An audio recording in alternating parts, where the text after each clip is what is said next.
Hey heroes, Jonathan here at Night Knowledge, and in today's Avowed video, the new first-person fantasy RPG by Obsidian, we're going to look at all 5 backgrounds that you can select during character creation and what the differences are. The great thing about backgrounds is that they provide unique dialogue options and only determines your starting weapon. All equipment and abilities are available to you, no matter which one you pick.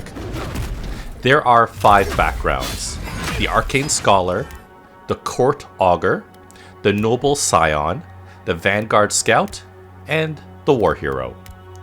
The Arcane Scholar starts with the following attribute points, but you can redistribute all 10 points however you wish during character customization, but you are limited to a maximum of 3 points per attribute in character creation.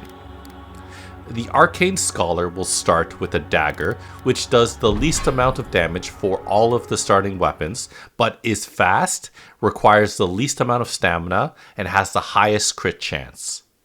The Court Augur has the following attributes and starts with a mace, which does the most damage among the starting weapons and almost double the dagger, but it's slow, costs double in stamina cost, and has one of the lowest crit chances.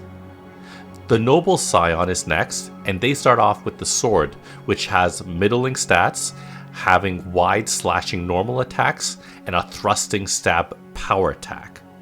The Vanguard Scout gets an axe as their starting weapon, which does the second best damage with the second highest stamina cost and low crit chance. And finally, the War Hero starts with a spear that does the same amount of damage as the sword and costs more stamina, with the benefit of higher crit chance, stun damage, and better reach. As you may have seen, each attribute does something special. Might increases all damage and carry capacity. Constitution increases your max health and provides poison and bleed resistance. Dexterity increases the attack speed of weapons and abilities, and the action speed of equips, consumable use, and parkour. Perception affects your crit chance and max range, which is important for players that will focus on ranged weapons such as wands, guns, and bows. Intellect affects your max essence, which in Avowed is essentially mana, and elemental resistance, which includes fire, lightning, and ice. Resolve affects max stamina and second wind efficiency, which is the ability to being able to fight off death and to jump back in with more health. Knowing what the attributes do now, if you're looking to be a tanky fighter, you'll likely want to focus on might, constitution, and resolve, while archers and thieves may want to focus on dexterity and perception with a lesser focus on might. And finally, if you're looking to be a mage, you'll likely want to focus on intellect, perception, and either constitution to stay in the fight or might to get that damage boost. Either way, no matter what you pick, throughout the game, you can spend 100 gold to reset your attribute points to fit a different playstyle, or if you accidentally misspent your points.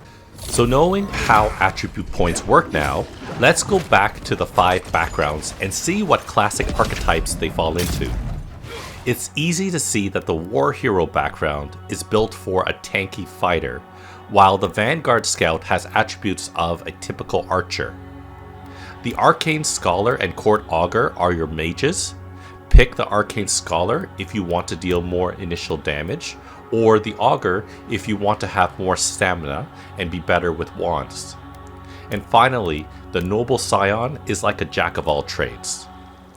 So, those are the 5 backgrounds in Avowed. I hope this video helped you out. Let me know in the comments below which one you picked and how you intend on speccing your character. Check out the rest of my channel for other videos on Avowed, video games, board games, and other fun things. Thanks for watching, and I'll see you next time.